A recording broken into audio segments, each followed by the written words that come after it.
Welcome to Season 3 of Malevolent Autopsy. I'm your host, Queen. I use she, her pronouns, and I am so excited to be here with you all. Now, let me warn you, the show contains major spoilers for everything in Malevolent as of the day this episode is published, so if you're not caught up, I'm not liable. Before we get started today, I'd like to ask my lovely co-host, I didn't fix this. I was supposed to fix this. What were you going to fix about it? I wasn't going to ask you what part of Arthur's body you were betting on getting injured this week because he doesn't have one anymore. Well, that was part of my answer. Did you read my answer? I didn't. I try not to read your answers. I actively don't read your answers, but I will just ask it and we'll go with it. Yeah. Okay. Before we get started tonight, I'd like to ask my lovely co-host, what part of Arthur's body are you betting on getting injured this week? Well, hi. Ball control here. He, him. And, winning a bet week to week doesn't actually feel good sometimes as far as what part of Arthur's body is getting injured. So, this week, I don't think there's any part of Arthur's body to get injured. So, maybe a hiatus on the betting pool. Yeah, I think it would be in better taste to retire the betting pool until further notice. Would you instead give us a summary? All right. So, summary time. Right. I guess I've already used up all my gimmicks for getting around this for this season. So let's see. We royally messed up with the doll maker, except we got the butcher's head, so managed to get out of there by the skin of our teeth. John tries to come up with some contingency plans that could work, maybe, time dilation and stuff. Except York says there's no time. So Arthur cuts to the chase and says they have all they need.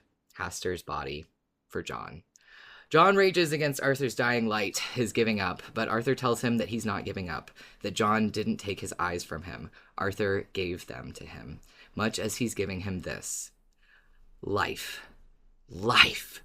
Let there be life. John grants Arthur his dying wish, embracing him for who he is to project and hug him. York warns John that he cannot be sure where he will end up or what he will remember. John is certain he will remember everything. As John goes into the light, Arthur tells him to enjoy it all. And John says, I will, I will continue to. Our parting glass is that which brings us full circle to the butcher and the boy, a moment in which the butcher says, we've got all the time in the world. That's a dead man. He just don't know it yet. Beautiful summary of a very difficult chapter. You are very good at that. A beautiful chapter. I tried to hit all of the points without making everyone in the chat burst into tears. I don't know. I don't know if I succeeded.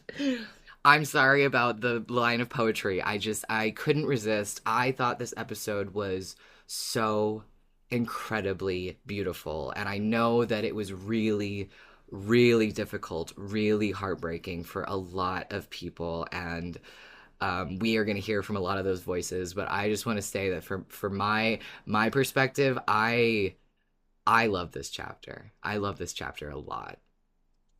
I definitely want to remind everybody that Autopsy is a podcast that is trying to talk about something that will not be able to be recaptured, and it is something that I want to make sure at least gets a fragment of the energy and emotion and community around the show in real time. And so I really want to mention how this chapter was dropped live, which is unusual. By that I mean that Patreon has a live drop feature where you can join kind of a live stream on Patreon of the audio, and there's a unlike countdown. YouTube, Yeah, there's a countdown. And so it was scheduled and planned. And you join and you cannot rewind. So if you join a YouTube live stream in the middle of the stream, you could pause and go back, or you could,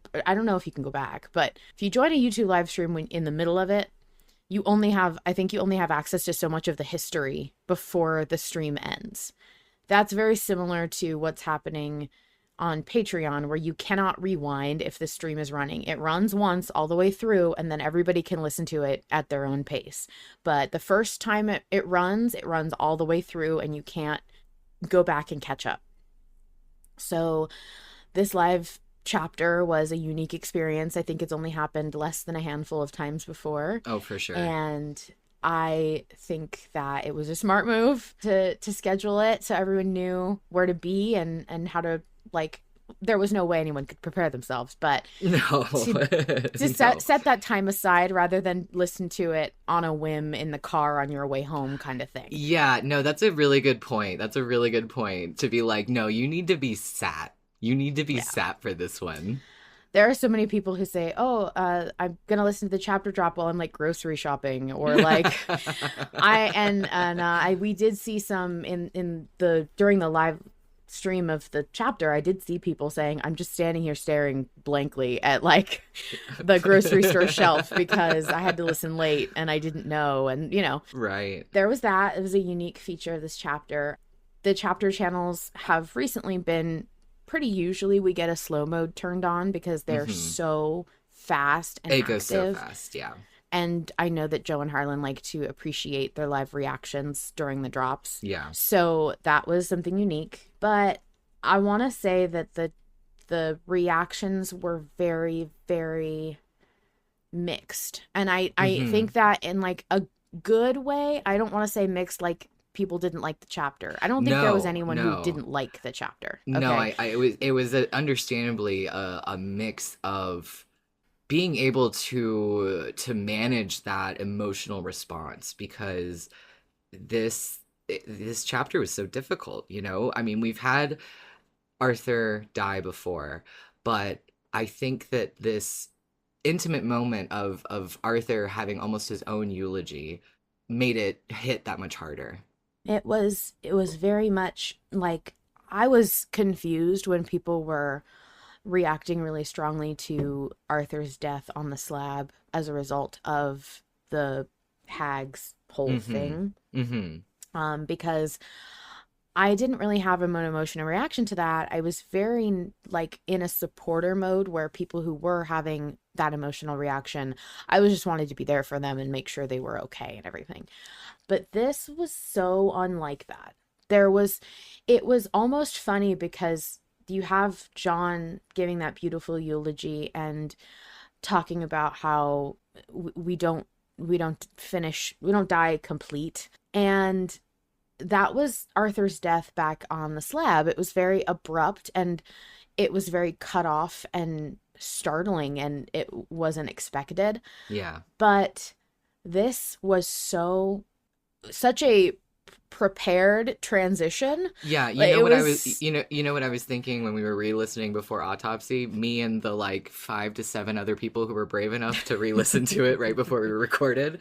I was thinking about the fact that one of the reasons that this death scene hits so hard is because it's peaceful. Yeah. It's sad, but it's peaceful. And I don't know that we've ever gotten a peaceful death for Arthur Lester.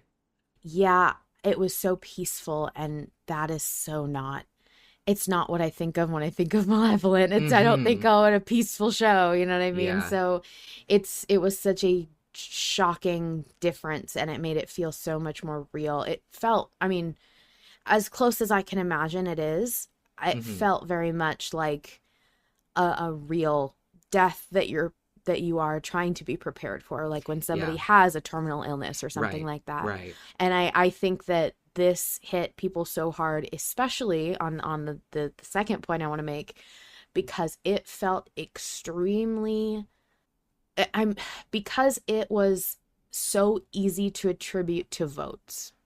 Sure, it was so easy to see how our vote did this from the perspective of a voter there could be a lot of guilt and blame that we feel about that and making those decisions to lead to this point, Mm-hmm. which is not a new theme for voters. We've talked No. about that feeling before, but Yeah, I this has think happened a few this times. this was a level that I don't think anyone was really prepared to feel responsible, to the point where I was in that chapter channel and I was like, you know what? I love voting, but I don't love feeling responsible for this part. Like, this feels like a lot. Yeah, But and I think we've talked throughout this season, throughout season 6 on Autopsy, we've talked about how we're ramping up towards the end of the story.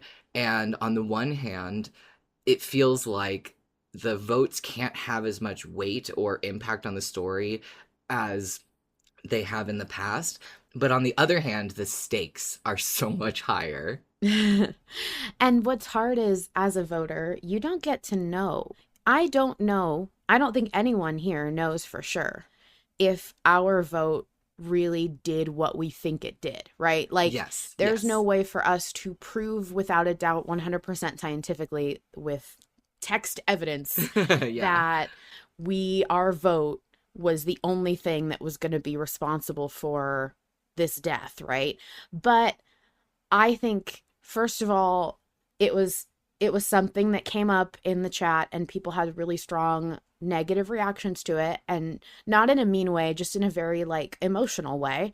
And yes, and there was a lot of anxiety and frustration about that, and I think it was handled on the patron side, so I can't discuss anything that happened about that. I will just say that Harlan addressed that feeling, and I think he Very did it sweetly. It was a very well. very kind message, and I think that it really helped a lot of people who felt a certain responsibility or who were really going through it.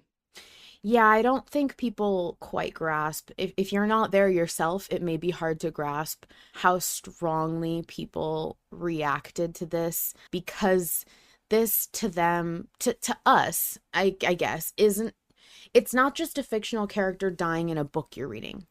It's It's a choose your own so adventure. So like we different. chose our own adventure and it ended up getting Arthur killed again Yeah. in what Yeah. feels like a really permanent way. But we'll discuss that, yeah. And this is a very emotional podcast with a lot of emotional, heavy topics. And it is a story that inherently makes you feel things really deeply. And that's what it's going for. I mean, it's clearly meant to send messages. And I just want to encourage people to, when they think about this part that you are listening to, and like, this is the end of a part for us. Luckily, we don't have to wait a month to see what happens Right. next. In fact, right now, we are recording Autopsy on a Sunday at 2 p.m. We're because T we are minus 2 hours and 20 minutes. we're 2 about hours to and 40 be minutes. streaming chapter 281, which is the next chapter, in 2 hours and 40 minutes. We have a countdown clock and everything. And Harlan and Joe were gracious enough to ask when Autopsy wanted to be, so that we wouldn't conflict. That was very kind of them because we definitely prefer to record Autopsy before the next chapter comes out. And we're so happy that we were able to move things around because we have 25 people listening right now in the live chat. And we are really glad that everybody was able to make it, and that nobody, including ourselves, are going to miss the live drop. Oh my God, 25 people. When I last looked, it was 20. Whew. I just wanted to shout out AK Trash Panda in the chat says 1,000%. I think this was unavoidable. I think it would have been flavored differently based on votes, but the butcher's final words, the concept of the parting glass, really solidified for me that this was always going to be part of the story. And I completely agree with that, in the same way that despite how strongly I felt about the last vote in the wager about whether to give the Blackstone to Cain or give to Lilith, and I felt really strongly about giving it to Cain, I don't think Arthur getting ripped limb from limb in that instance was unavoidable. I think it was going to be a matter of how gruesome that was going to be, and I think we got the more gruesome option, but in this case, I think we actually got the less gruesome option overall throughout the votes of this chapter, or this part rather. I just want to emphasize that this whole thing has been very, very deeply emotional. Lots and lots and lots of people who legitimately can't listen to the chapter again or are struggling to do so. And totally understandable. I think for many of us, it does feel very close to a real death. If Mm-hmm. it feels, it felt very, very lifelike. And Mm-hmm. that's a great thing. I think that is a huge, I mean, obviously huge testament to Harlan's writing and acting and everything. Absolutely. Absolutely. But I also think that in the future, it may be hard to imagine how this could have landed and what happened and how people were reacting. And so I hope that the voice messages we play and the conversations we have provide you with like a little snippet of the deep emotional impact that this has had, because after it's released to the public, it becomes a small section of a much larger story that we are lucky enough to get to live through for a week before we have to move Yeah. on. So in some respects, it's good because we get to like move on quickly. Right. We have another chapter coming up in less than 3 hours. Patrons just have a very unique experience with this, and Yeah. Arthur's death may not have as long of a gap for the patrons, but it is a completely different relationship, I think. Absolutely, absolutely. And we have some really, really lovely, amazing voice submissions. And I want to just get ahead and really thank everyone who shared their really emotional and like vulnerable feelings after this chapter. But before we get to that, should we do we want to do carrots and sticks this week? I mean, yes, but I also, before we even get to that, I want to Hmm. shout out a patron that I recently heard from, named Mooney. Thank you so much, Mooney, for mentioning that you listen to all of our back catalog, our public back catalog. Welcome to like your first caught up and live. I think that is really sweet of you. Hi, Mooney. Thanks for joining. Yeah, I appreciate you. So let's do carrots and sticks. But before we do carrots and sticks, I just want to Yes. refresh everybody about what we mean when we say carrot and stick. Uh-huh. Because I don't know if I even explained that when we first started it, I think but it was right after the wager where we were very much thinking a lot about carrots and sticks as far as what Kane had said about carrots and sticks. But you're right. It's been a while. Should we refresh the audience about what the fuck we're talking about? I want to remind everybody what carrot and stick means. Carrot is carrot and stick is reward and punishment. But in our case, when we talk sticks, because nothing's a punishment in Malevolent, we love this story and we love everything that comes out of it. We are talking dread or like anticipation. Like, what was the thing that made us go, oh my God, I can't wait to see how that shakes out, or I can't believe Right. that happened? So carrot's like our favorite thing of the episode, and stick is like, oh no. Yeah. And you can see examples of us putting that into action in previous episodes. So I would say if you Mm-hmm. don't quite understand what we mean, you are about to get some examples, but we also have some examples in past shows that you should go and listen to. So what was your carrot this week, Vol? My carrot this week was actually the surprising amount of laughter that's actually in this episode. I know that that's probably not what everyone's takeaway was. It's probably not what people remember, but there was a delightful amount of attempting to find the joy in these last moments with each other. And I loved how when after Arthur recited the poem, John, said that it was beautiful, and Arthur was in his classic sort of self-deprecating humor says, "Yeah, well, I didn't write it." And I loved Yeah. that little beat. I don't know. It felt very Arthur and John. It felt very Arthur and John, and to me, it even felt like Harlan, because that is Yeah. something I can totally hear him saying on a spooky Oh yeah. stream. Yeah, yeah. It's That's a good beautiful. point. I like that. What was your stick? We fucked it up with the doll maker, my friend. We fucked it up with my friend. They were gonna be my best friend. We fucked it all up. Damn it. Damn it. That's my biggest stick. I'm so disappointed that we fucked shit up with the doll maker. And maybe there was never any chance that we could have pulled off not fucking shit up. I doubt it. I think we could have. You think we could I have? think we could have. Yeah, I don't think we could have. Look, I don't know what to believe right now as far as what could have happened, I know. but I do think that there was a way to not get the doll maker to be angry at us. Like, I Yeah. don't think it had to be like that. Yeah. Yeah, I think that maybe if we had shown the scar, but honestly, I think that would have changed the whole trajectory. I mean, this is like the fucking butterfly effect thing, you know? Like It truly is, if you yeah. changed one thing, we wouldn't have the same through line. We wouldn't have the same progression of events that we had. And honestly, I'm pretty happy with our series of events, even if it's a series of unfortunate events. I hope to God Harlan is writing down what would have happened. I hope, I know he doesn't usually like to do that because it messes up the continuity in his head, Yeah. and I totally am like that too. But I hope to God I find out someday what would have happened, or at least like a very short list of changes that could have been made. Ugh. Anyway, Yeah. yeah, your stick is my I carrot. was gonna say I just saw your carrot, and I'm glad that you put that because I did add a little bit onto mine, but I'll let you have that as your carrot. So I didn't think I really, I like, I don't, I didn't, I never want the doll maker to be angry, and like I wanted to be friends with doll maker rather than like make an enemy out of the doll maker. But the doll maker, if they have to be angry, that was the best part of the So fucking chapter fucking that wasn't cool. making me cry. It was so fucking rad. The soundscaping behind the doll maker when they say don't thank me is, there is this beautiful, like metallic, almost Mm. thumping sound Mm-hmm. that sounds like stomping or a heartbeat Yeah. or something. It's around the 2 minute mark. Try and listen if you do a re-listen to just that part. It's really cool, and to me it's very effective in making me feel that like tension, that Yeah. mounting building anger that they're feeling. And Yeah. I loved how visceral that felt. I loved that the doll maker started helping Jean with Narrate. descriptions in Yes.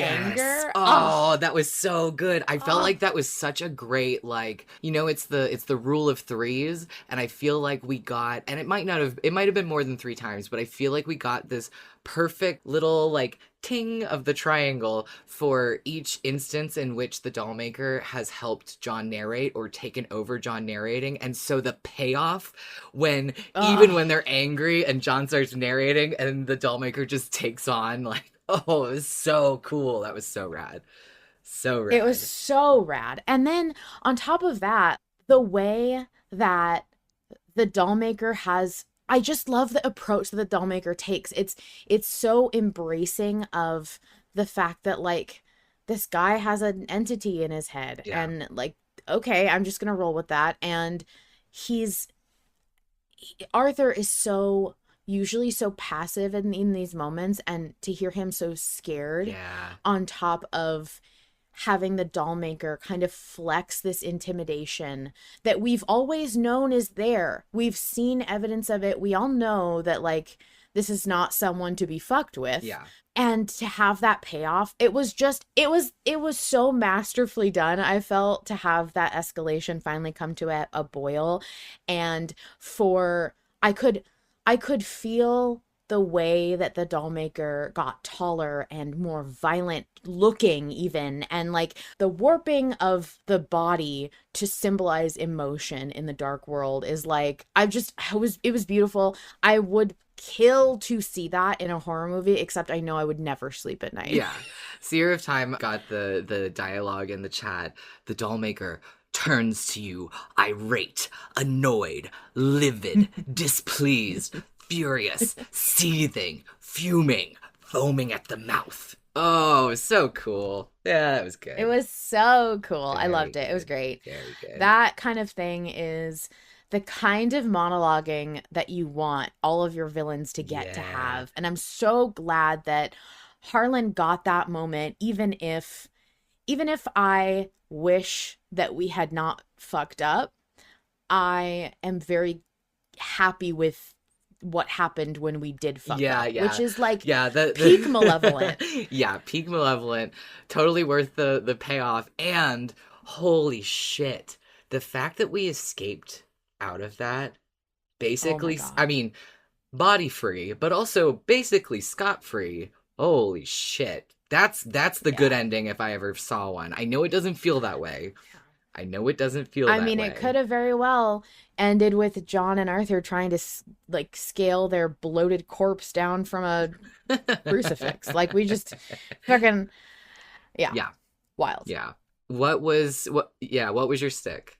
My stick was John saying, I can't, I won't, I don't want to. And then John saying, but you have to, my friend. That felt very like personal. I don't know. Yeah. Yeah. There were so many moments in this chapter during Arthur's exchange with John that felt like Harlan talking to me rather than John talking to Arthur. And that made it, I think, extra difficult because I've been very transparent about it. I struggle a lot with existential dread and Mm-hmm. with fear of death and everything, Mm-hmm. and I it was really hard to hear. It was not easy, and it's still really, even talking about it, clearly I'm getting choked up because it's a very hard thing to confront, and it's very personal, and when you hear somebody saying that to you in your ear bones, Mm-hmm. Yeah. it's In your ear it just snails. In your ear snails. yes. It was hard, and Yeah. it's gonna continue to be hard to listen to, I think. But I think that is one of the beautiful things about the way that Harlan handled this farewell, handled this moment of realization and grief for John. I think that it's really poignant that you say that you felt like it was very personal, you felt like it was being addressed to you almost. And I think that that's why it hit so hard, but that is also why it's so meaningful, because there is a certain amount of the listener in Arthur and the listener in John. And so hearing that conversation from either side is so impactful. Yeah, and I think that is another thing that maybe public only listeners may not always connect with. Mm, Patrons, especially active voting patrons or patrons who are extremely active in the story and community of Malevolent, they tend to feel a much deeper and stronger connection. This is my theory, because we are constantly putting ourselves in Arthur's position in order to engage with the story in a way that is part of the choose your own adventure style. And so when somebody is speaking to Arthur, yeah, sometimes it can sound like you can be like, "Oh, if I were Arthur, this is how I would react." But more often than not, it's kind of like you're getting messages from the story while your mind is in the story. And so it's well, very hard to separate those two. especially because there is a blending between our choices and John and Arthur's choices, because even like Booth John or whoever is addressing the audience, they will sometimes say, will you deny the doll maker? Or will you, Yeah. not just will Arthur and John do this, but what will you do? And so sometimes, and that bleeds over into poll chat, where sometimes we say, well, if Arthur and John do this, then this will happen. But sometimes we say, well, if Yeah. we do this, then this will happen. And so it's inevitable that there's that bleed over between the fiction and the audience participation. You can definitely hear on Autopsy the huge variety of ways to refer to characters in Malevolent and choices that we're making. Hmm. And I think that even if you are not conscious of it, it is very difficult to separate yourself from the story on a level that most stories don't ask you to engage with them on. Yeah. Like opening a book is very separate from listening to a podcast. Opening a book separate from a podcast, but then listening to a podcast doesn't even encapsulate the experience that you're getting when you add the choices on The top of that and the interactivity. engagement. Yeah. The interactivity makes you feel so much more connected to the media. In my experience, in my opinion, obviously it doesn't work for everybody, but like this level of interactivity I had not realized until this episode has forced everything to be very personal on a Hmm. level that I have not experienced with other media Yeah. because I'm experiencing the media and the media doesn't get me back. Yes.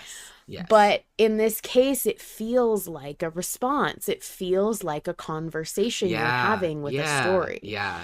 And so when Arthur dies, it's like my partner died. Right. My player died. The Yeah. guy that I was Yeah. talking to just a second ago is gone. And Yeah. what am I going to do, you Right. know? Right. But the beauty of that is that I don't know. I guess I personally have a sort of different interaction with character death as a concept, and especially when it's so masterfully handled as it is with Malevolent and with Harlan's writing in general. And so, although I don't want to say that I don't see death as permanent, because I think it's important that you don't devalue death just because it happens a few times to the same character in the same podcast. But I think that it's important to recognize that even though there may be this physical death or this physical absence, that the the importance of this character and the presence of this character, I think, is going to continue onward in some way. I want to add on a final note here that there has been a lot of conversation about whether Arthur is going to come back or not. But this kind of discussion did not really start in full earnest until about like day 2 or 3 after the chapter drop.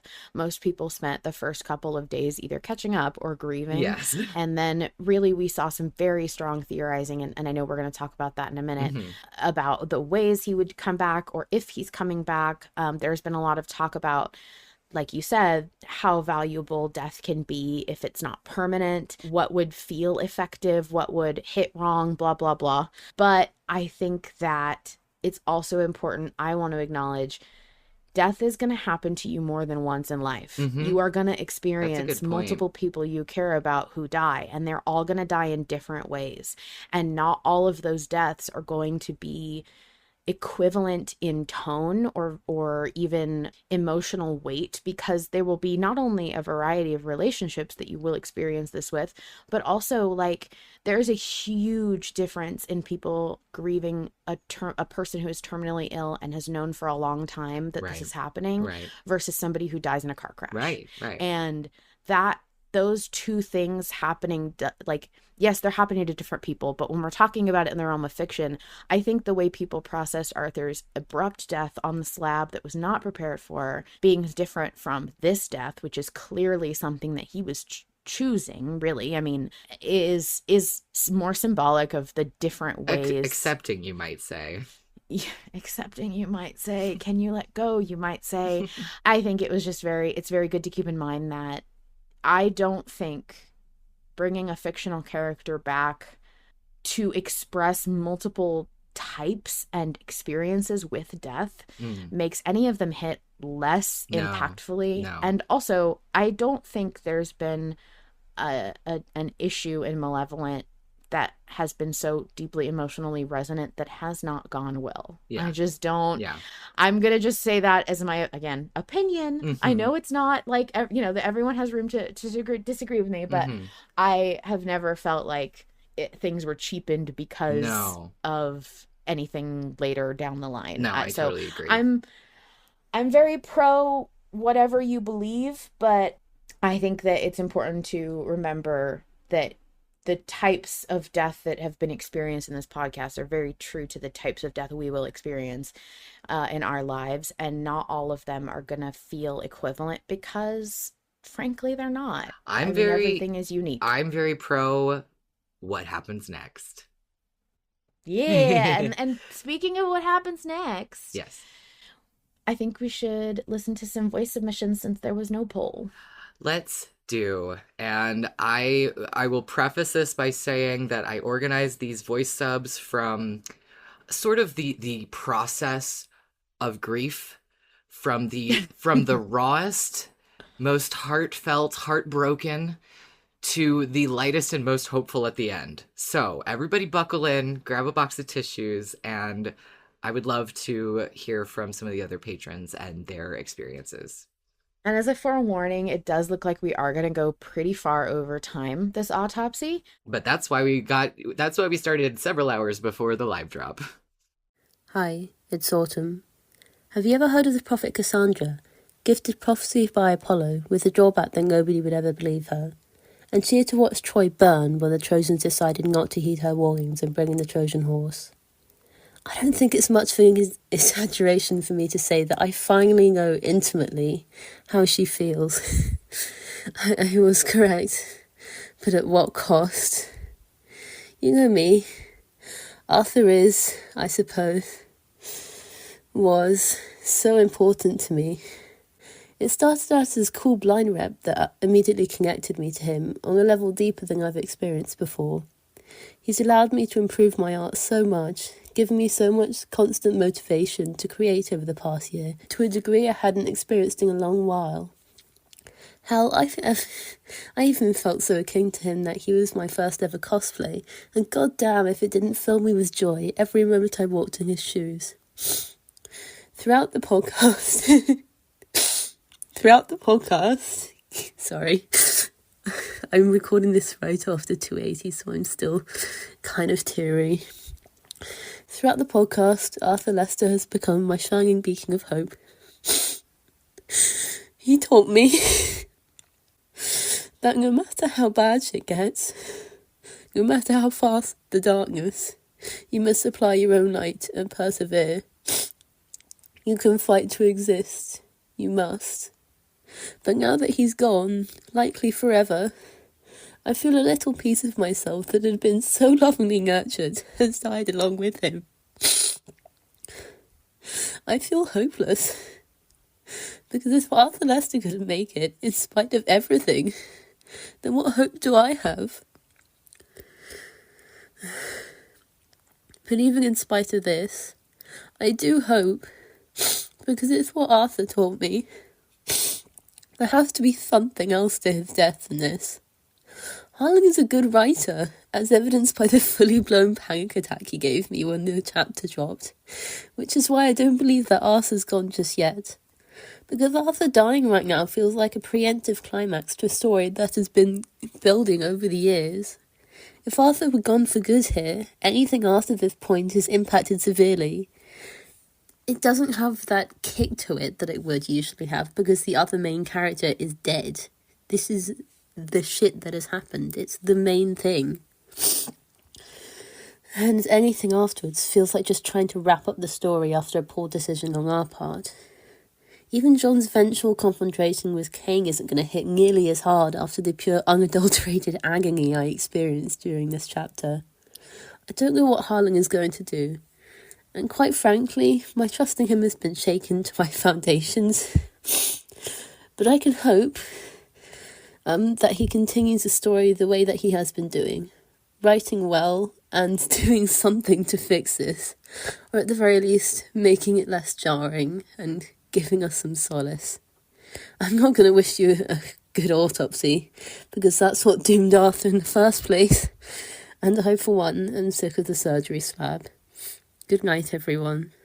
Thank you so much for your submission, Autumn. I really appreciate your willingness to tell us exactly how you feel and be vulnerable with us. Yeah, I so appreciated your willingness to record that visceral response that so many people had, because I don't know that anyone in the future can understand how there was just this like heavy cloak, heavy veil of mourning over the server in the wake of the drop of 280. And so Autumn, thank you so much for sharing that really vulnerable place that a lot of people were in. And I want to thank everyone in the chat who's showing a lot of support. This is a really sweet and supportive community.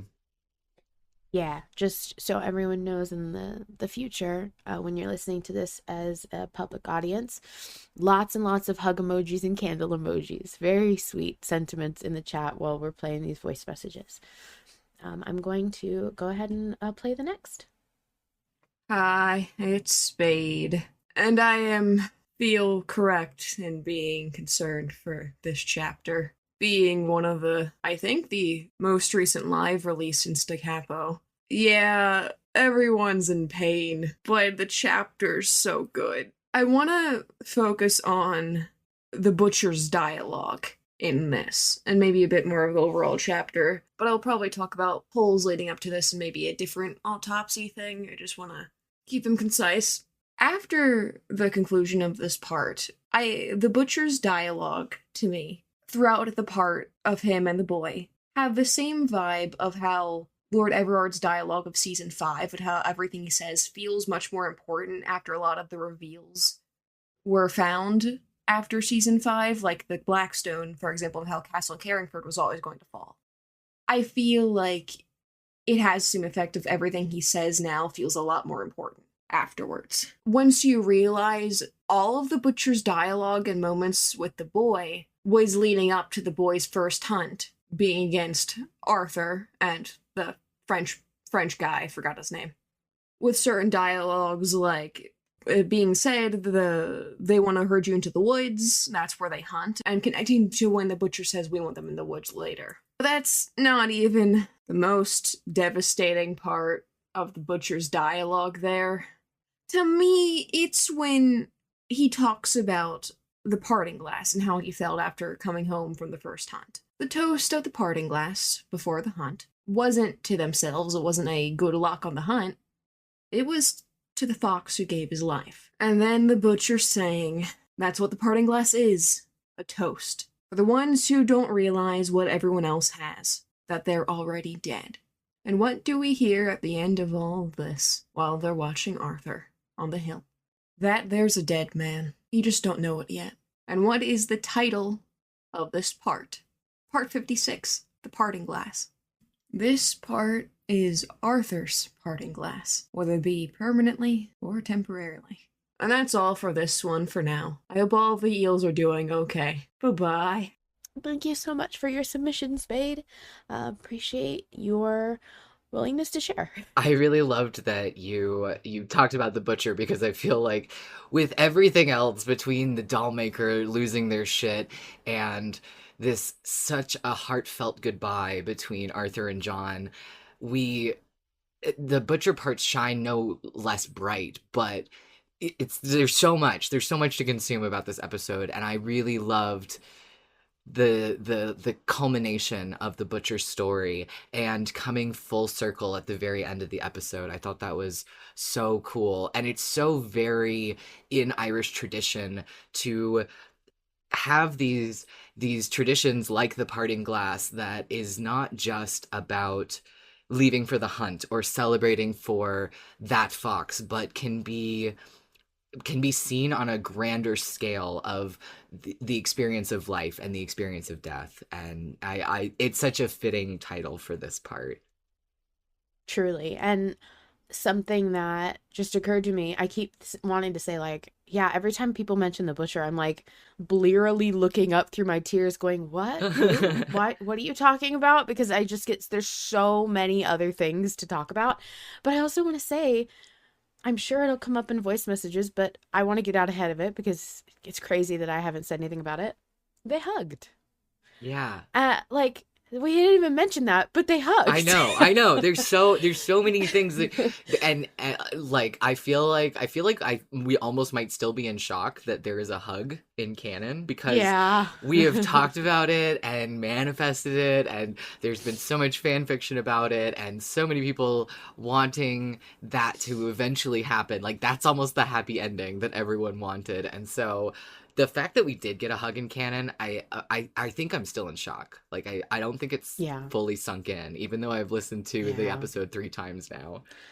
I think I'm not ready for anything to be, like, good yet. Like, you know, like anything good about the episode to really happen yet, because I'm so stuck in the other bit. Yeah, but I like that Spade mentions that how Lord Everard's dialogue had a double meaning or hits differently when you listen back, knowing what you know after what happens in season 5. And I wonder if this episode is going to be a little bit easier to digest and a little bit more almost celebratory, almost like John and Arthur are taking a moment to just enjoy each other's company, even if it's for way too short of a period of time. But I wonder if we're going to be able to look back on this episode with a totally different perspective once we see what's going to happen, you know? Yeah. I am going to play us the next one. Please do. Hello, Autopsiers. Gogoat here, any pronouns, and man, so fair to say when I received a voice message from Autumn about this chapter, I thought I was prepared for the worst. I definitely wasn't. I have a few little bits to say before I go on to my proper yap. One, something about John's body being small enough to carry makes me somehow incredibly upset. Two, the fact that Arthur is now dead and now he has nothing after, just like he feared in part 44 when he couldn't remember the waylay, also makes me very upset. And number three, they hugged in canon. They hugged. But in all seriousness, I find it very hard to believe that Arthur is gone from the series. He's the main character, and we have 4 parts left before the series officially ends. He's gotta come back in some way. I don't know how, but he's gonna come back. This isn't even a denial. I'm sure of it. I just want to say, I really didn't know that I don't listen to these voice messages in advance. Val does. Really didn't know that Gogoat was going to bring up the hug. So yeah. Interesting that I decided to pull that out. I did want to pause between, because Gogoat sent in 2 messages, and I did want to pause between them because they mentioned that they received a voice message from Autumn warning them about the chapter. And I just wanted to mention that I actually wasn't here for the live drop of 280. Yeah. Queen was. I was not. I was at a dinner with my parents and a bunch of family friends. It's so funny that you bring this up because I just grabbed the doodle. And so usually Queen and I listen together, but obviously there was a live drop and I was not in a million years gonna expect Queen to wait for me. So I was like, Queen, you listen and I will listen when I can, as soon as I can. And about maybe an hour after the drop, maybe 2 hours or so, I just get a text message from Queen that says, so I can't listen to that chapter ever again, but don't hesitate to live blog at me like usual whenever you listen. And my stomach just dropped. I was like, oh no. Okay. Yeah. Okay, so it's like that then. Yeah, Vol picked the worst time in the world to not be with me for a chapter drop. It's happened before, but it's never been for a planned drop, and it's never been a drop that hit like this, obviously, because nothing has hit like this. Yeah. And so I had to, I mean, okay, listen, I know it's not, it's silly. It sounds so silly to say I listened alone, because I didn't. Everyone listened with me. Yeah. Like, the whole community was listening to a live drop.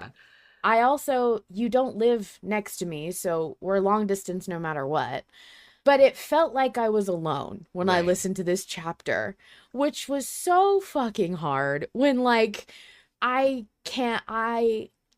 feel like you are the other half of my Jarther. Like, you are my best friend in a way that I would connect with John and Arthur being best friends. And so it felt to me, unfortunately, very much like you had died and left me. Oh, Queen. Oh, no. And so I was listening to John be like, I don't want to. And Arthur telling, and like, especially because Arthur had such a patient and accepting viewpoint of it, and that is so you, and you're very like, it's gonna be fine, and you're very rational and soothing and comforting while also not denying that like a sad thing is happening. Yeah. And so it felt so much like I was John and like telling you not to leave me. And I don't want to do this. And so having you be gone was really hard, but it also was a very interesting and insightful way for me to have that realization that like, oh, this is very weird. Like, I did not realize how significant doing this with you was, and so it made me appreciate our friendship even more. Oh, that's so sweet. And I'm glad that at least I'm here for Autopsy and we can discuss the chapter at length. But it was a very different experience not listening to it when it dropped live, because I sort of arrived like early, like middle of the night that night, and was like, oh, there's emotional devastation everywhere. Okay, I better get out of the server until I can listen and process the chapter myself. So yeah, it was a very different experience, and I had a very different reaction because I don't know. I don't know how to explain it other than I appreciate the craft that went into this episode. And while it is very emotionally impactful, I don't think it hit me quite as hard, quite as close to home as it did for a lot of people. What do you think has hit you closest to home in Malevolent? Oh, I mean, there's Have you ever cried in Malevolent? uh Not that, you know what, not that crying is an indication. That's um not what I mean, but yeah. like, I mean, there have been times where I've gotten very emotional.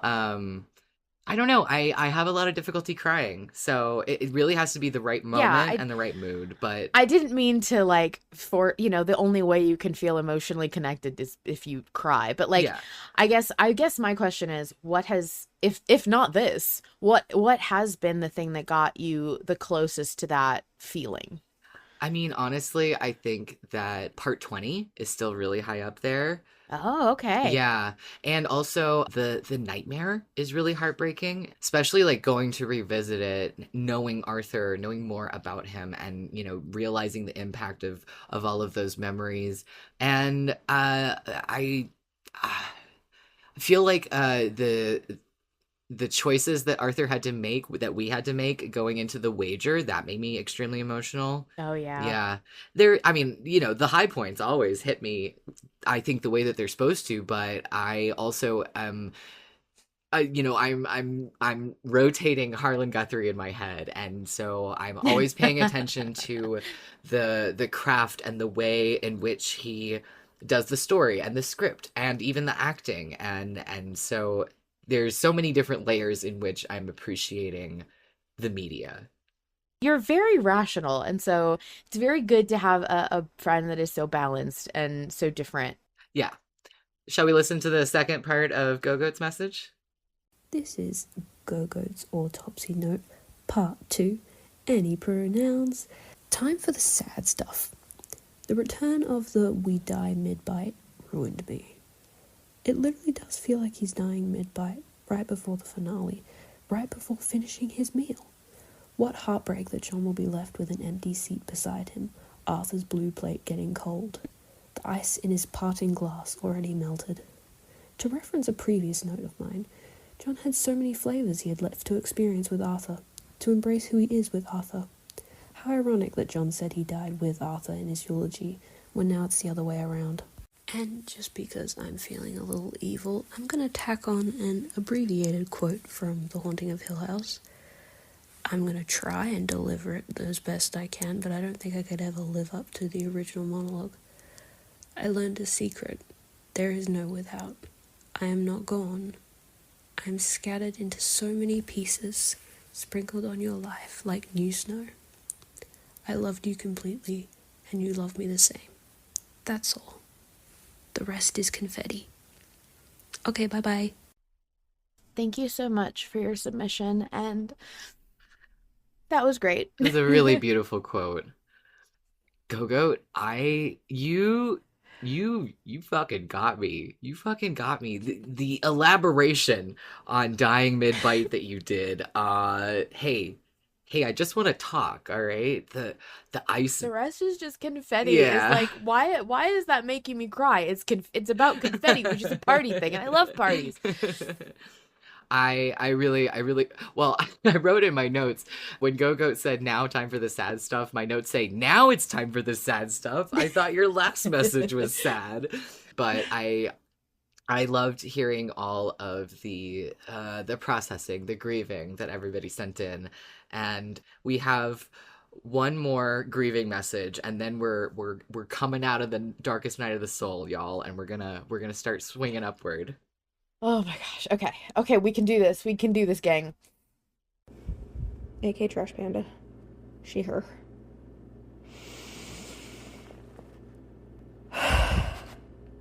Y'all. What the fuck? I didn't even cry during the chapter.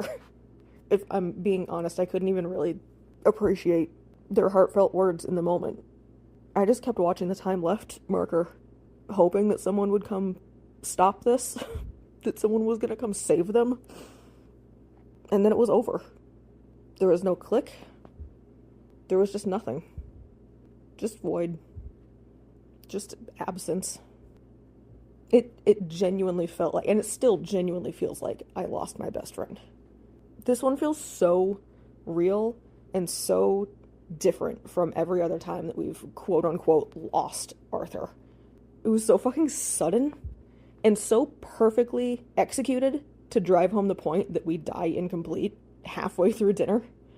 And there have been so many theories about how this can still be okay, how Arthur can still come back, about how he's not gone forever. And from the bottom of my heart, I cherish every one of these theories. You all, with your big brains, have pulled me back from the brink more times than I can count this week. And that hope is so important. But I don't think it's what we're supposed to be focusing on right now. It's a coping mechanism. The reality is, Arthur is gone. And loss is always too soon. Fuck. We were left with the reality that there was no help coming, watching the time run out, and denial while it was still happening, wishing for more time. Right alongside John, we are experiencing this story about the marriage of hope and grief and how to hold both. That's why this one has to feel so real. Why we have to have the expectation that he's not coming back this time. We have to feel the grief too. Even if Arthur comes back, this is still real right now. And it fucking hurts like hell right now. I don't have a neat little bow to tie this one up with. I don't think this kind of grief leaves room for anything that's not messy. I haven't gone a single day this week without crying. I'll be doing fine, and then a song will come on, or I'll be super dumb and put a song on.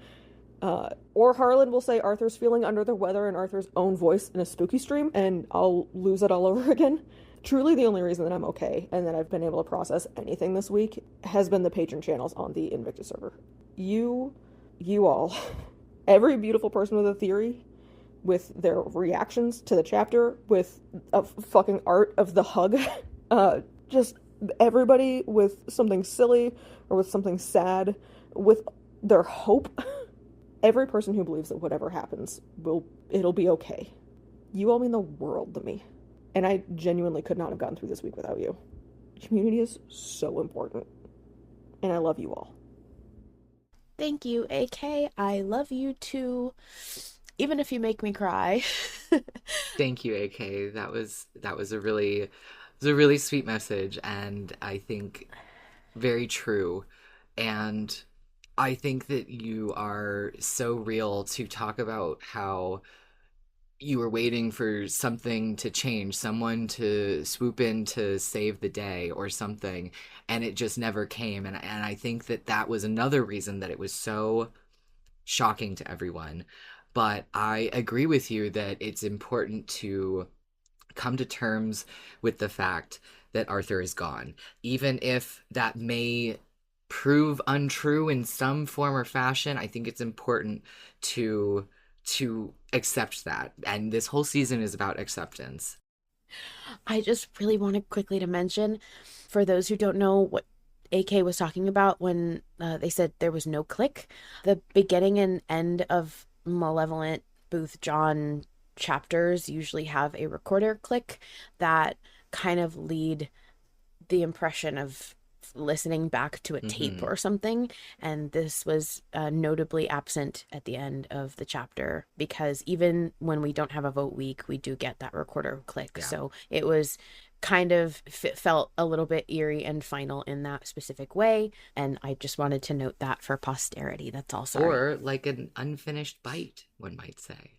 Stop it, I hate you. Okay, so I just wanted to take this opportunity as a little intermission between the really sad, wonderful messages of the emotional responses, and before we get into some of the delusions and hope for what's coming next, to talk about something that occurred to me over the week while I was processing this chapter. So I've been reading this nonfiction book called The Gift by Lewis Hyde. It's about the nature of gifts versus the market exchange of goods. As the book itself explains, a gift is a thing we do not get by our own efforts. We cannot buy it. We cannot acquire it through an act of will. It is bestowed upon us. And so I had a lot of thoughts about the way that Arthur chose to reframe the way that he felt about John taking his eyes and how that became a gift for him, something that he gave willingly, something that he bestowed upon John. And it spiraled into this whole long essay. I wrote like a very long and cited essay from this book about a lot of different quotes that really stuck out to me as resonating with this experience that's going on right now. But I just wanted to share a couple of quotes. So, from the book, a gift may be the actual agent of change, the bearer of new life. Gifts carry an identity with them, and to accept the gift amounts to incorporating the new identity. It is as if such a gift passes through the body and leaves us altered. It might be said that the gifts we give up at times of transformation are meant to make visible the giving up we do invisibly. And of course, we hope that there will be an exchange, that something will come toward us if we abandon our old lives. So we might also say that the tokens we receive at times of change are meant to make visible life's reciprocation. They are not mere compensation for what is lost, but the promise of what lies ahead. They guide us toward new life, assuring our passage away from what is dying. We cannot receive the gift until we can meet it as an equal. We therefore submit ourselves to the labor of becoming like the gift. Giving a return gift is the final act in the labor of gratitude, the true acceptance of the original gift.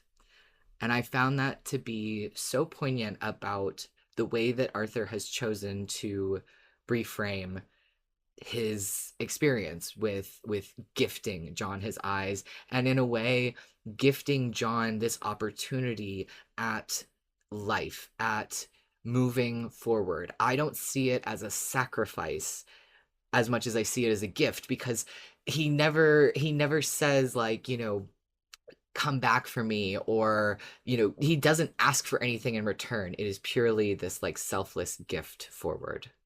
That's beautiful, Val. Thank you. And I know that you had liked part of my notes that I also wanted to touch on, that I found was really interesting, especially because it has to do with dismemberment. And I thought, our guy, Arthur Lester, famously dismembered at least once. So this book explains the merit and the cultural significance of gifts through folktales and legends, such as Dionysus, the god of wine. It says, the fermentation of honey, beer, mead, wine, all associated with Dionysus, shows indestructibility even in decay. When honey ferments, what has rotted not only comes back to life, but its spirit survives. Moreover, when the fermented liquid is drunk, the spirit comes to life in a new body. Drinking the mead is the sacrament of reconstituting a god. In later centuries, Greek celebrants of Dionysus would sing of the dismemberment of their god as they crushed the grapes through wine presses. Dionysus returns from his dismemberment as strong or stronger than before, the wine being the essence of the grapes and more powerful. And I believe that John has drunk the distillation of humanity fermented through Arthur's heart and soul, and will pass it on by living on. That's beautiful. Yeah. Appreciate So that. I just wanted I to show that. I have a particular fondness for Dionysus, Yeah. party god. Anytime people are like, who's your favorite? Or like, which one do you want to be in this like funny cast of characters? And it's always got to be party god. So that pleased me, especially because it's so sentimental for such a silly guy. Yeah. yeah, very much so. Shall we continue? Delusions and hope. Let's go. Faye, she, they, and this will be a message full of denial because I refuse to believe Arthur is dead for good. Not with the Acrylith.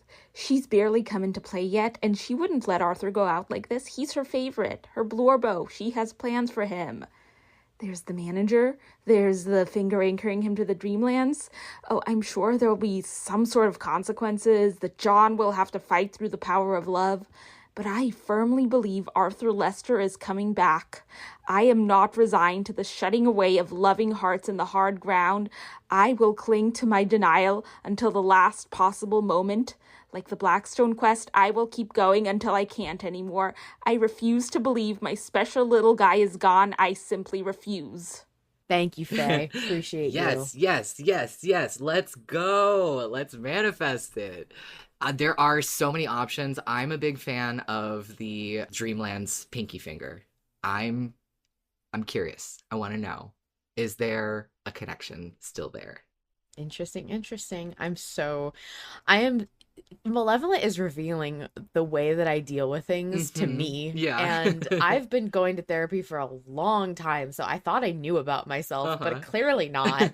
I'm so in like denial of I refuse to accept that he's gone, but I also refuse to think about the fact that he's coming back. Right. Like I just don't. I'm like, sure, that could happen. Hey, but like, you're a but you're a Gemini. You can hold those two things in your head at once, right? I just don't. I guess it's just like it's so funny because people give really good theories about like really earnest ways that he could come back, or like this isn't the last of him or whatever. And I am so happy that hope exists, but I think for me it's so hard to I've never been able to predict Malevolent really. Yeah.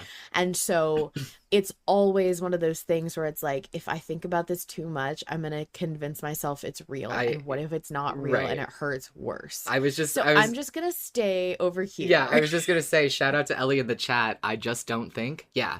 That's the way to go. I simply don't think. Yes. I have been running away from this chapter since it dropped, my friends. I think the next one we have is an email. Yeah.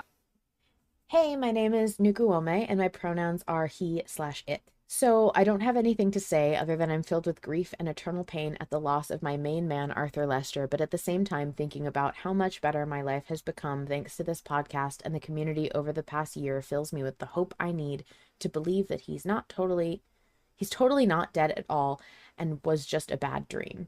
He and John managed to escape together and will be going out for dinner and dancing in the epilogue. Anyways, have a great autopsy, y'all. I love that delusion. Yeah, let's keep it up. Let's go, delusion. Come on, let's get some positivity in the chat. Oh my god. Shall we listen to our next voice message? Let's do. Hi, Autopsy. Rosa, maybe she, her. There are many things I could say about the chapter, but instead I'm going to talk about the votes that led us here. I haven't been voting long. I joined the Patreon at the last vote for part 46, which was a very interesting time to join, but I've always found the voting process fascinating. It's what made me love Malevolent in the beginning, finding out that the listeners got to influence the story. And although it can sometimes be terrifying, I think ultimately it's a really fun and cool way to tell this story. So, are there votes that I regret? No. Even the votes I wasn't present for, that I looked at and said, oh, I would have done this differently, I don't regret those. And in the nicest way possible, I think we need to take the votes less seriously, especially now that we are in the endgame. One way or the other, our actions have consequences. They can be in our favor or against it, but our choices are pushed in the narrative. It can be argued 10 ways to Sunday that we did the right or wrong thing, but in the end, the choice is done, and regardless of our votes, we know Harlan's going to do something great. I've said this a few different ways, but I'm going to end with this. I stand with our votes. We as voters were making the best decision at the time with the information we had. Dragging out and regretting what we perceive as a mistake won't help. If anything, it's making us not enjoy the story because we are only focusing on what we may have done wrong. The argument on what vote screwed us over the most could be never ending. All we can do in the end is trust that Harlan will deliver, and we already know he will. I am so passionate about the fact that even our mistakes are important to the story, because if anything, it makes it more real. There's never going to be a perfect story. So having these quote-unquote mistakes is so important. Thank you for your submission, Rose. I'm shocked, though, that you didn't mention any of the music. Very wise words. Very wise words. Yeah, it's so nice to hear some of the patrons talk about how they feel about our culpability for the votes. I'm shocked, though, that I didn't hear any mention of the music from Rose. I know. But I guess I can't chalk Rose up to being a trope of just talking about music all the time, but the music was really good. And I guess I was like, I saw Rose's name, so I was like, oh, I'm not going to make any mention of music because I'm sure Rose will cover that, but proves me wrong. We like to listen to the next one? Yeah, because we had another submission talking about the votes. Hello, this is Next Day Spade, and I wanted to talk about the polls real quick. I don't know. I don't think the polls really led to this. I think the polls impacted how this happened, but I do not believe there was any way Arthur and John were going to successfully leave the Dark World with a body. I personally feel like this whole thing was way too big to be left simply to the polls. I think the how and how bad it could have gone was what the polls were for. And I definitely think that if we let the butcher live, for example, it probably would have been a lot worse, because then this would have been the direct result and a direct cause and effect of that. But I feel like no matter what, it wasn't going to work. And I think we were hinted at that a bit earlier in the chapter, since I did a whole part rewatch. When Arthur says to John, I've had this nagging thought in the back of my mind that this isn't going to work out the way we want it to. I feel like already was the first hint that, yeah, probably not. And although I understand feeling guilty or feeling bad for certain decisions, I feel like we try the best with what we knew. And while I get everything probably feels dark or hopeless, Malevolent is and has always been a story of hope. This isn't the end yet. We're close to the end, yeah, but we're at part 56 of 60. There's still more left. Arthur might be dead permanently. Arthur might in some way come back. We don't know yet. Only one way to find out. And we'll all be there to watch it happen together. And I believe in that way is hope. I hope all eels are doing good. Bye-bye. Thanks, Next Day Spade. Thank you, Next Day Appreciate Spade. you. That was such a sweet message. And I think I touched on it earlier, how I felt the same way about the last vote in the wager, where death is certain, its time and severity are uncertain. Yeah. I especially do agree that, look, the votes are a whole other subject that this podcast is meant to cover, but I think everybody has a very personal opinion on the votes and how weighty they are and how we should handle them. But I do agree fully that the votes, how you voted, what impact they have, all of that should never take away from your enjoyment of the story. And if at any point you feel they are, I think that's a sign to just take a break, to step away from the voting process. It doesn't mean you have to leave the community. No. It just means that maybe don't engage in the vote, maybe don't look at it or talk about it or whatever, because that is where you start getting into, you feel way too much personal responsibility in a bad way. And every now and then, even some of our most staunch poll miners, there will be a vote that comes up where they're like, no, I'm tapping out this week. I can't be part of this. And I think that's there's no shame in totally that. Understandable. Sometimes you do get really, really invested, and the stakes feel really high, and it doesn't feel like a game anymore. It feels like something really personal to you is at stake, and for some people that's really fun, and for some people that's really stressful. I just like arguing. If I ever tap out of a vote, it's probably because I can't argue about it safely and comfortably. It's too vibes based. God damn it. It's too vibes. Too vibes. Don't like it. I'm out. I would love to listen to this last voice message. Is there anything I need to know before I do? All I was going to say is that I believe that we got Autumn's message, the very first message that we listened to this autopsy. I believe we got that 12 hours or maybe even less after 280 dropped. I came home late that Sunday night and saw that I had a DM from our dear friend Ren, interviewer Ren, who has interviewed Harlan Guthrie multiple times for end of season Q&As. And for some reason us. Ren, who is the sort of MC host person for some of the InvictusCon panels. Yeah, Ren sent me this message directly into my DMs. They said, I'm going to abuse the fact that I have DM privileges to send this directly to you instead of to the autopsy voice submission. Okay, Ren.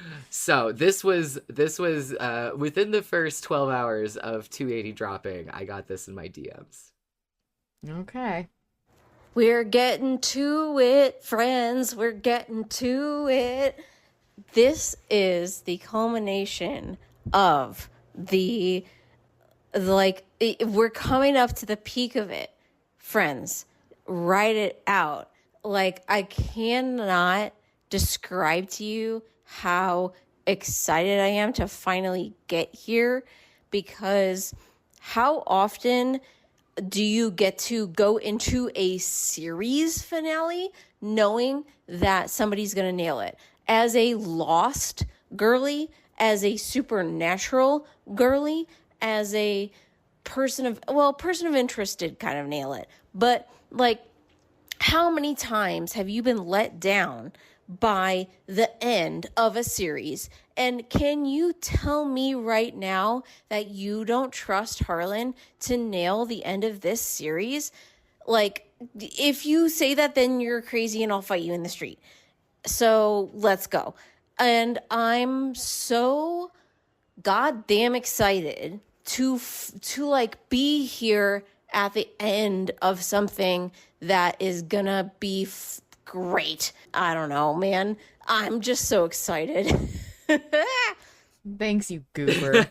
Yeah, I mean, super pumped, Yes. but like, I'm so pumped, and I think that if you listen to this podcast, it's very likely that you are one of those people who's like ready for the ending because you know it's going to be a good ending. Yes. Because there's no Yes. way it just doesn't make sense to put malevolent and bad ending in the same sentence. No. There's no way. I think that it may not be what anyone expects, but that is sort of the brand of Malevolent, isn't it? Just that whatever we God. think is going to happen, nope, that's not going to happen. And Ren, for anyone who doesn't know, is Harlan's friend with a capital F, as in like Personal friend. not just a fan who is crazy like me and makes a podcast. And so Ren knows things that we don't sometimes. Ren knows not things. Always, but sometimes. Yeah. And I guarantee you that if Ren is excited about something, you should be excited. You should be triple times excited about something. Yeah, wasn't the last time that we asked Ren, because they got to listen to a chapter early, and I think it was the end of the wager, or like the climax of the wager, and we asked them, like, what did you if you had to rank last chapter and this upcoming chapter, what would you rank them? And Ren was like, last chapter was like an 11 out of 10. This next chapter is like a 5 million out of 10. And we were at the time bewildered. Like, what do you fucking mean? How could it get better? How could it get better? Yeah. Yeah. But yeah, no, I think that's a great note to go out on, because like, yes, this has been very sad and very emotionally difficult, and I guarantee you the next few minutes of the next chapter will be too. Yeah. I would put money on it. Yeah. But this is also so fucking exciting because we're almost there. Yes. We're almost gonna figure out how he's gonna wrap all this up, and we get to be here for it in real time, and we get to continue to make votes. Yes. And I get to continue to make this podcast. Yes. I'm so excited. We get to continue So to ready. do all of this together, and I am glad that note is energizing you and everybody in the chat, because I really want us to, leave on a high note, because I'm really excited to see what happens in fucking 90 minutes. Yep. An hour and 27 minutes from right now, we will be listening to chapter 281, and I hope to see you all there. I am going to end the show and try not to scream for an hour and a half. Yes. Thank you, of course, to Harlan Guthrie, the sole creator of Malevolent. Without his labor of love for a story he wants to tell, we wouldn't be here. To join the live recording, submit your own message, get in touch with me, and more, visit Linktree/Malevolent Autopsy. The official Invictus Discord server is open to the public and includes a channel just for Malevolent Autopsy fans. We also have our own private, patrons-only channel. Finally, thank you to Mizra, Nikki, Vol Control, and everyone who has helped create and maintain Malevolent Autopsy. These friends are also volunteers who donate time and energy to help put together this love letter to Malevolent. Until then, Yeah. what? The horrors persist. Oh, yes, of course. Yeah. And so do we. That's a funny Good night, inflection. everybody. Good night, everybody. We'll see you at the drop.